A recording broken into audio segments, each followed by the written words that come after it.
Bismillahirrahmanirrahim. Assalamualaikum warahmatullahi wabarakatuh. Alhamdulillahi rabbil alamin. Wassalatu wassalamu ala rasulillahil karim wa ala alihi wa sahbihi wa dhurriyyatihi wa ummatihi ila yaumiddin wa ba'du. Saudara-saudariku, apa kabar? Berjumpa dalam edisi perdana Sitama, serupa tapi tak sama. Boleh jadi kita dapati beberapa kalimat dalam Al-Quran yang nampak berbeda, namun seringkali diterjemahkan dengan pemaknaan yang sama. Pernahkah kita membaca ayat dalam Al-Quran semisal Qul a'udzu birabbin nas, katakan Muhammad SAW, aku berlindung kepada Allah Rabb seluruh manusia. Pernahkah Anda membaca Iqra bismi rabbikal ladzi khalaq, khalaqal insana min 'alaq? Bukankah insan juga diterjemahkan dengan manusia? Pernahkah Anda membaca wa ma khalaqtul jinna wal insa illa liya'budun? Bukankah insa di sini diterjemahkan juga dengan manusia? Pernahkah Anda membaca Qul innama ana basyarum mithlukum? Bukankah basyar diterjemahkan juga dengan manusia? Lantas jika terjemahnya serupa, bahkan sama-sama manusia, namun kenapa lafaznya mesti berbeda? Ada basyar, ada insan, ada nas, ada ins. Serupa, tapi lafaznya tak sama. Apa hikmah dibalik penamaan manusia dengan lafaz yang beragam itu? Edisi perdana Sitama akan mengulas hal dimaksud. Baik, hari ini kita akan ambil kata pertama di dalam Al-Quran yang menunjuk pemaknaan manusia, yaitu kata basyar. Kita coba turunkan dulu. Ada basyar, ada al-ins, ada al-insan, juga ada an-nas. Tadi disebutkan di surah paling favorit di muka bumi, Qul a'udzu birabbin nas. Baik, keempat lafaz ini telah kita tegaskan tadi, seringkali diterjemahkan di mushaf dengan makna yang serupa, manusia. Dari keserupaan terjemahan ini, apa rahasia di balik perbedaan nama yang beragam walau menunjuk pada makna yang sering diterjemahkan sama? Mari kita lihat esensinya. Pertama, basyar.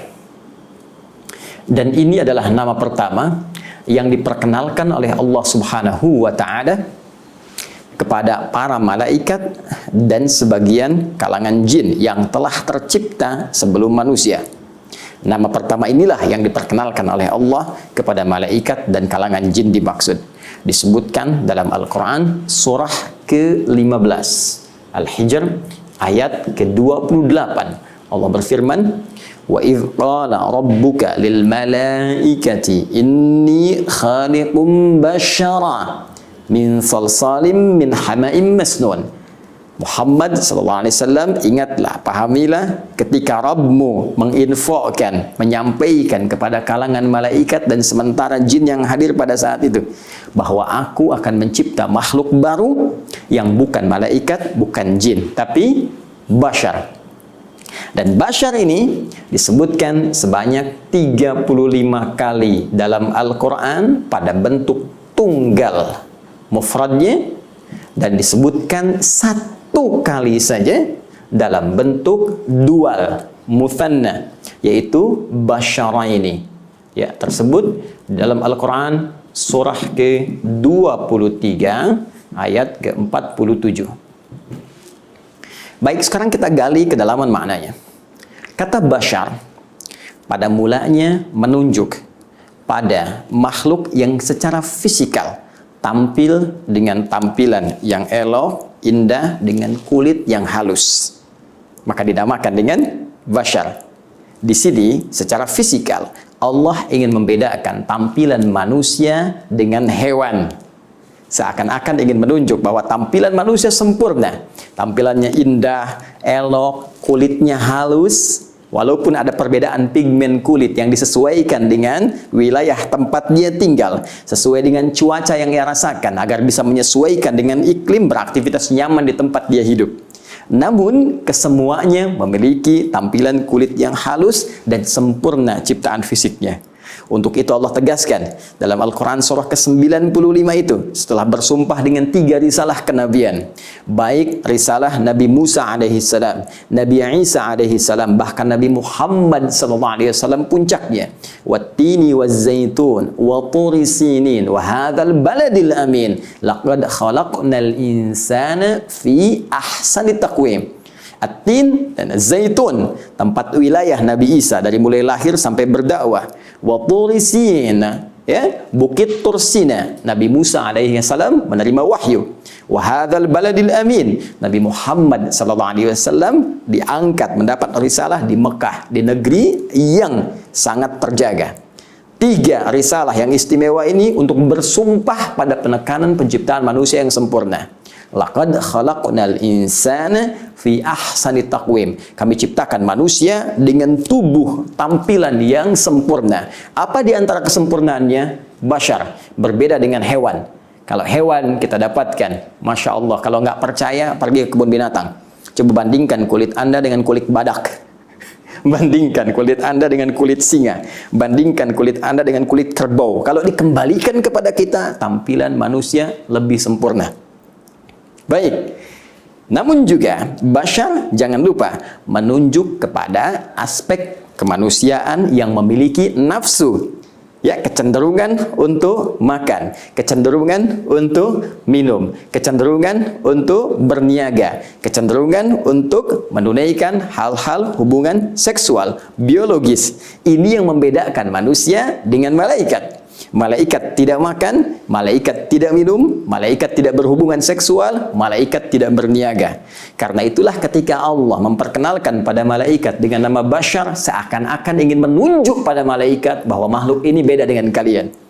Jika malaikat tak punya nafsu, karena itu ia selalu menunaikan perintah Allah dengan sempurna, tak bermaksiat, menunaikan tugas sesuai dengan tupoksinya. Quran surah ke-66 ayat yang ke-6. La ya'sunallaha ma amarahum wa yaf'aluna ma yu'marun. Malaikat mustahil berbuat maksiat dan akan mengerjakan tugas sesuai perintahnya saja. Pernahkah Anda mendengar malaikat Jibril korupsi ayat? Tidak. Pernahkah Anda mendengar malaikat maut misalnya sengaja bertukar tugas dengan malaikat Ridwan, atau malaikat misalnya Malik, atau malaikat misalnya Mikail? Tidak. Kenapa? Karena semua memiliki jalur yang sempurna dengan sifat takwa yang Allah turunkan. Manusia beda. Manusia diisyaratkan memiliki nafsu. Walaupun hewan memiliki nafsu, tapi manusia tidak sama. Manusia tidak sama dengan hewan. Dari segi tampilan dan dari segi kontrol kehidupan. Apa hikmah yang ingin Allah sampaikan di antara penamaan yang dimaksudkan ini? Pertama, Allah ingin menegaskan tidak ada manusia yang sempurna. Tidak ada manusia yang seperti malaikat. Karena itulah Allah melarang seorang manusia mengkultuskan manusia lainnya, sekalipun manusia itu diutus oleh Allah dengan risalah seperti Nabi dan Rasul.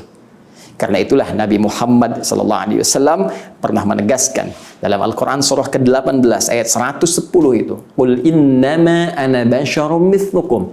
Katakan Muhammad SAW, perintah Allah, katakan pada umatmu, aku pun manusia seperti kalian. Jangan kultuskan aku, perintah dari Allah. Karena diduga nanti ada orang-orang yang ketika melihat Nabi membawa mukjizat, sebelum Nabi Muhammad ada Nabi Isa bisa menghidupkan orang mati dengan izin Allah Subhanahu wa taala. Nabi Musa bisa membelah lautan dengan tongkatnya dengan izin Allah Subhanahu wa taala. Nabi Ibrahim bahkan bisa menghidupkan burung-burung yang mati yang telah dicincang dengan izin Allah Subhanahu wa taala. Jangan sampai ketika engkau melihat mukjizat itu atas izin Allah yang menguatkan kerasulan mereka, namun engkau alih tafsirkan dengan pengkultusan sehingga engkau bisa saja menjadikan Isa melampaui batas-batas kenabian. kemanusiaannya. Mungkin engkau akan menduganya sebagai lebih daripada nabi, ada yang menjadikan Tuhan, ada yang menjadikan lebih daripada itu, ada yang bahkan menaikkan derajatnya lebih dari sisi kemanusiaan dan tugas kerasulannya. Apa kata Nabi? Nabi meneruskan perintah Allah, yuha ilayya, aku manusia seperti kalian, cuma bedanya aku diberikan wahyu. Jadi hikmah yang pertama, penamaan Bashar ini memberikan kesan kepada kita bahwa satu, ikuti petunjuk para rasul, tapi jauhi pengkultusan setiap manusia, baik dari kalangan rasul ataupun orang-orang soleh. Bukankah bencana pertama yang menjadikan manusia beralih dari penghambaan kepada Allah Subhanahu wa Ta'ala saat sementara kalangan masyarakat mengkultuskan orang-orang soleh?